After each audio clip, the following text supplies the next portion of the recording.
आज की इस वीडियो में हम डिस्कस करेंगे क्वालिटी असेसमेंट एंड स्कोरिंग।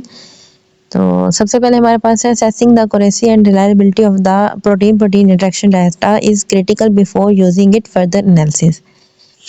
मतलब ये कि प्रोटीन इंटरेक्शन को अगर हम मतलब किसी और एनालिसिस के अंदर यूज़ करते हैं तो उससे पहले उसकी एक्यूरेसी और रिलायबिलिटी को असेस करना ज़रूरी है। ठीक है, तो here is simplified explanation with all details. यहाँ पर डिटेल बताई गई है। सबसे पहले हमारे पास इसमें आता है रिलायबिलिटी स्कोर। ठीक है, most protein interaction database assign reliability score to interaction to help researcher जज देयर क्वालिटी। रिलायबिलिटी स्कोर से हमें क्या पता चलता है? हमें ये पता चलता है कि इंटरेक्शन जो सा है उसकी क्वालिटी मतलब क्या है। रिसर्चर इसको स्कोर को यूज़ करके तो जो हमारे पास इंटरेक्शंस हैं उनकी क्वालिटी को जज करते हैं। तो अब इसको जज कैसे करते हैं, किन बेसिस के ऊपर इन स्कोर को डिटरमाइन किया जाता है, तो यहाँ पे वो पॉइंट्स बताए गए हैं। सबसे पहले है experimental validation. Interaction are experimentally verified by testing a subset of the interactions और एवेलुएटिंग द एक्सपेरिमेंट मेथड। तो सबसे पहले हम एक्सपेरिमेंट्स करते हैं। इंटरेक्शन जो उनसे हैं वो एक्सपेरिमेंटली उनको वेरीफाई किया जाता है। ठीक है, ताकि हम ये वेरीफाई कर सकें कि उसके अंदर जो इंटरेक्शंस हैं एक्सपेरिमेंटल बेस पे वो ठीक है या नहीं है, ट्रू है या नहीं है। तो इस चीज़ पे इसकी बेस पे फिर हम स्कोर्स बनाते हैं। तो पहले क्या है, एक्सपेरिमेंटली उसको वैलिडेट करते हैं। Databases often provide confidence scores assigned by the original researchers और based on the experiment data set. तो कुछ जो से डाटा सेट्स हैं उनको कॉन्फिडेंस स्कोर्स भी मिलते हैं। मतलब अब फिर वो स्कोर किस पे बेस कर रहे होते हैं कि रिसर्चर जो रिसर्च कर रहा है वो ओरिजिनल हो, उसे सब चीज़ों का पता हो, उसके पास अथॉरिटी हो कि वो ये सब कर सके। तो उसकी बेस पे है एक्सपेरिमेंटल डाटा सेट की बेस पे फिर क्या है, कॉन्फिडेंस स्कोरिंग मिलती है, अच्छी स्कोरिंग मिलती है। और ये ऑब्वियसली के एक्सपेरिमेंट की बेस पे ही हो सकता है, हम किसी चीज़ के बारे में कॉन्फिडेंट हो सकते हैं। पहले एक्सपेरिमेंटल असेसमेंट थी, उसके बाद है कंप्यूटेशनल असेसमेंट। कंप्यूटेशनल असेसमेंट जो सी कंप्यूटर्स को यूज़ करके होती है, सॉफ्टवेयर को यूज़ करके होती है। तो computational method predict the likelihood of interaction being real bye analysing.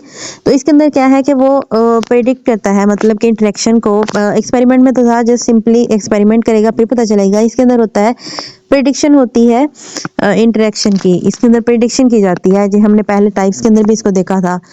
तो अब इसके अंदर कंप्यूटेशनल असेसमेंट में हमें क्या क्या चीज़ें हम देखते हैं टाइप ऑफ इंटरेक्शन, फिजिकल है या फिर नॉन फिजिकल है, फिजिकल या डायरेक्ट है, टाइप ऑफ इंटरेक्शन को चेक करते हैं।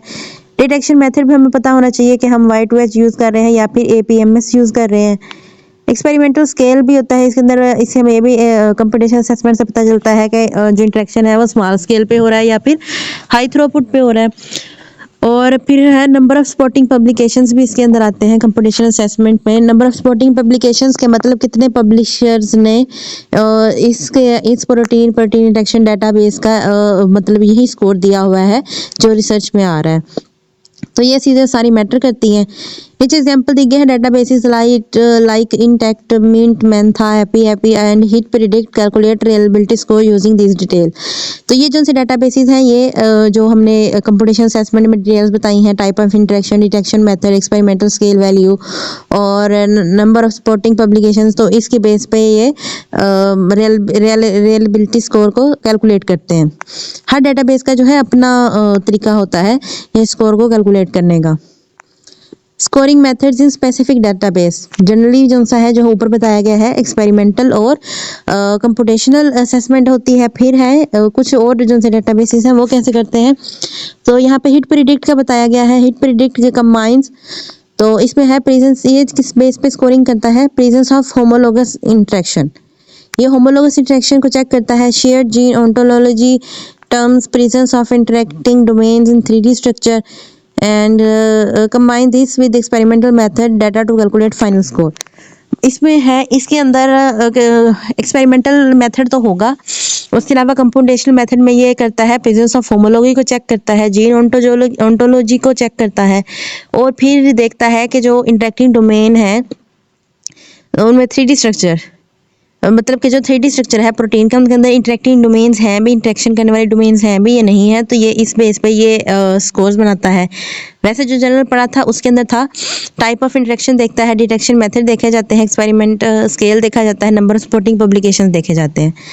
तो हिट प्रेडिक्ट के अंदर हम होमोलॉजी चेक करते हैं, शेयर जीन ओंटोलॉजी चेक करते हैं, और 3D स्ट्रक्चर में इंटरेक्टिंग डोमेन्स चेक करते हैं। ये हिट प्रेडिक्ट था। इसके बाद स्ट्रिंग डाटाबेस आ जाता है। स्ट्रिंग डाटाबेस भी यूज़ करता है होमोलॉगी को, कोकरेंस को, probability of random binding to assign scores. ठीक है, इसके अंदर ये 3 चीज़ें हैं। होमोलॉगी हिट प्रेडिक्ट में भी है, इसमें भी है। और इसके बाद है मेंथा। तो मेंथा की स्कोरिंग किस बेस पे है? Number of publications and detection method, जो हमने जनरल में पढ़ी थी, तो उसके अंदर भी था नंबर ऑफ पब्लिकेशंस और डिटेक्शन मेथड। इसके अंदर भी यही चीज़ें हैं। फिर है कंसेंसस पाथ डीबी।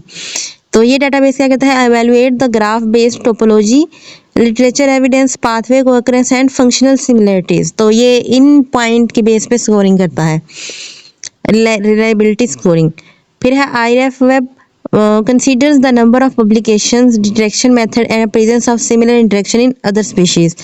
तो इसके स्कोरिंग के अंदर नंबर ऑफ पब्लिकेशंस मैटर करते हैं, डिटेक्शन मेथड मैटर करता है, and the presence of similar interaction in other species. And जो हिपी या फिर हैप्पी है, इसके अंदर है यूज हेरिस्टिक और semi automated scoring based on the experimental evidence. तो ये फिर क्या है? सेमी ऑटोमेटेड स्कोरिंग है, और ये इसकी जो सी स्कोरिंग है वो एक्सपेरिमेंटल एविडेंस के ऊपर बेस करती है। अब इस स्कोरिंग मेथड के साथ चैलेंजेस हमें क्या क्या फेस करने पड़ते हैं? तो इसमें है कि each database use different methods and standards leading to variability in high confidence interactions. हर डेटाबेस का क्या अपना मेथड है, डिफरेंट मेथड है, और उसके अपने डिफरेंट स्टैंडर्ड्स हैं। तो जिस वजह से हमारे पास वेरिएबिलिटी आती है, मतलब कि अगर एक डाटा सेट के अंदर प्रोटीन, एक स्पेसिफिक प्रोटीन इंटरेक्शन की स्कोरिंग और है, तो दूसरे में चेंज हो सकती है, वेरिएशंस आ जाती हैं हमारे पास। तो फिर हाई कॉन्फिडेंस इंटरेक्शन, मतलब कि हाई कॉन्फिडेंस वाली इंटरेक्शन जो हमें होता है, पता होता है कि मतलब ये इंटरेक्शन हो रहे हैं, तो उसके अंदर भी वेरिएबिलिटी आ जाती है, चेंजेस आ जाती हैं।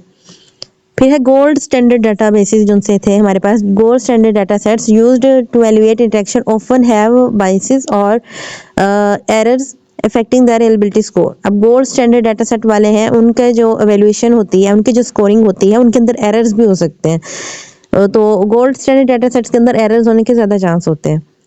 फिर है standardisation in protein interaction database. Scoring होगी, स्कोरिंग के बाद स्टैंडर्डाइजेशन आती है।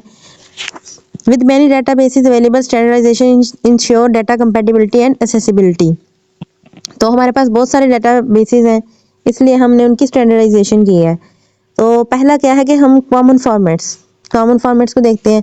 Human proteome organization introduced common formats like PSI-MI, XML and MITAB for sharing interaction data.